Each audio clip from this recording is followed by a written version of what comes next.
part of Harvest Gathering again this year. Oh yeah, I love coming, and it's always an honor to be here. I'm always excited that you asked me to come. Historically been a part of the water blessing ceremony, um, which has happened here on this stage ever since we put that new well in. Probably been 11 years now, or more, 13 years. And that's one of the things that Harvest Gathering does. It helps us keep the farm up. And when we put that new well in to serve the whole farm, we wanted to do a blessing, and it turned into this tradition of taking a moment right in the middle of the weekend to pause and recognize the sacredness and preciousness of water, and for people from different spiritual and cultural traditions to come together and speak to the intrinsic sacredness of water and the historical relevance of water. And as an indigenous man, what does your relationship water look like, and what does it mean? So uh, I was taught that uh, water uh, is our lifeblood. Essentially, it's what gives us life and what sustains us and keeps us going. And you can't last very long without water. Uh, it is one of the seven sacraments um, of my uh, people, and I was also taught that water comes from wells, and uh, that religions are kind of like an underwater or underground river, where each of these wells are like different ways to tap into that uh, um, creation, and however it is. So my well is the earth-based well of Native American beliefs, and then somebody else's well is like the Jewish faith, and somebody else's is the Christian faith, and we have all these little wells that are tapping into this source, this water of life, and this stream of creation. And so I view water in that way as well. This uh, it flows under us, it's above us, it's in us, it surrounds us, and uh, just like our faiths should. That's one of the things that I appreciated about the water blessing ceremony, is that when we all stand up here, and we're all from different backgrounds and different faiths and stuff, but we're all here for the same purpose. And every time I'm standing up here, I think of that, uh, you know, creation and religion, being this uh, underground river that we all tap into through these different wells. Beautiful. Yeah. And so, you're part of the Little Traverse Bay bands and served as part of the tribal council. Yeah, And you know, the tribes have treaties with the U.S. government, and a lot of people, don't know enough about the treaties and what it means to honor the treaties and how that relates to honoring the water and protecting the water. Can you speak a little bit about that? so uh, within our treaty, it grants us the right to govern over our waters within our territories. And so we have worked with the federal government as a tribe to create our own water protection laws and stuff to protect the water. And I was directly involved in writing that writing that statute and creating that law to protect the water. And I added, I tried to push it as much as I could to add the most amount of protections as we could. Because what we can do is protect waters that are even flowing into our lands. So if we can have a say in that, that's very important. But if the federal government wanted to, and up until this point, didn't think that we had that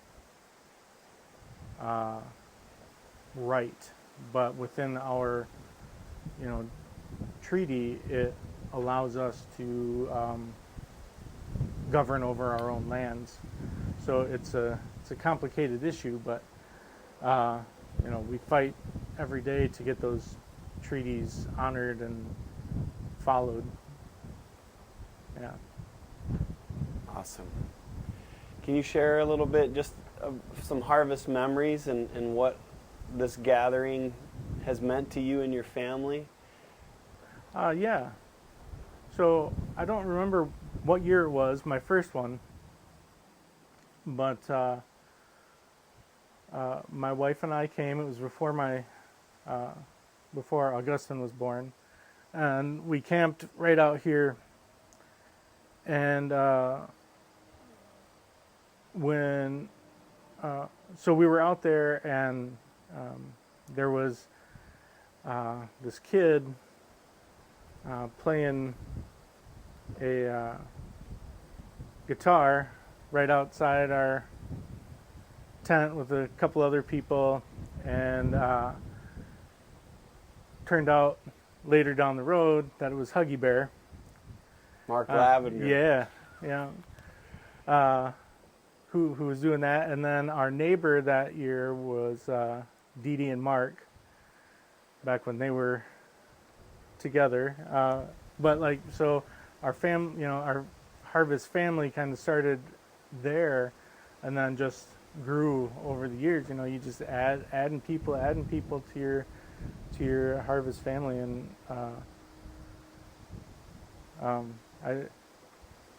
but yeah, that's my first memory of being here was that, and just all of the people hanging out and playing music, and that was amazing to me, because I had been to other festivals, and yeah, we had, there is some of that, but here the spirit of collaboration is so much more integrated into the soul of it, I think. So what do you have to share with folks who are at home, experiencing Harvest Gathering 2020 in this different way, maybe missing the farm? Oh, I don't know. I can feel for them. I can feel the heartache of missing it, and having having all of these all these people that you see every year, whether it's only at Harvest or at all of the other festivals that they go to during the year. There's an absence in your lives, and I'm glad we can get together in this sort of way and kind of share and be together. Granted, it's far apart, but we're still coming together to enjoy the music and enjoy being together in a small yet comforting way. Nice. So I guess wrapping it up here, we're at the interview. Thanks so much for taking time to share your music, and thanks for your work as a water protector and leader. Oh, yeah. and father. And I'm wondering if you have any calls to action for people. You know, these are wild times that we're all living in, and there's a lot of different ways that people can get involved in healing work. Is there anything that you'd like to lift up? Something that is close to me right now is supporting uh, transplant funds or donating to transplant research or kidney disease research. But other things would be the Black Lives Matter movement, and I'm a big supporter of that. I'm in support of uh, um, people of color getting the justice um, that they should, instead of being singled out and treated differently. Protecting the water. There's so many, and during this time as well of being important to socially distance, wear a mask when you can, and just try and be sensitive to uh, other people's needs. Awesome.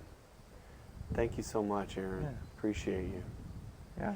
Thank you for asking me to do this. Thank you. You know, I think it's amazing to me the way that Indigenous folks have just showed up for Black Lives Matter without blinking an eye. Like, yes, Black Lives Matter. And not trying to say something else like, hey, all lives matter or Indigenous lives matter. Why is that important to you, and why does that make sense to you? For me, I recognize that since Native Americans are kind of the minority of minorities, any change that can be made to the other minorities just helps us as well, because Native Americans in general, being less than 1% of the population, don't have a collective, as big of a collective voice as, let's say, the black community or Hispanic community, to be able to raise these issues up to the national level as much. We can, Native people can raise these up, but we need support of other groups as well. So when other minorities need help, I think it's important for us to be there to support them, so that they will be there to support us later down the road too. Totally. Well, solidarity. Yeah. Yeah. Good to be in the resistance with you. Yeah.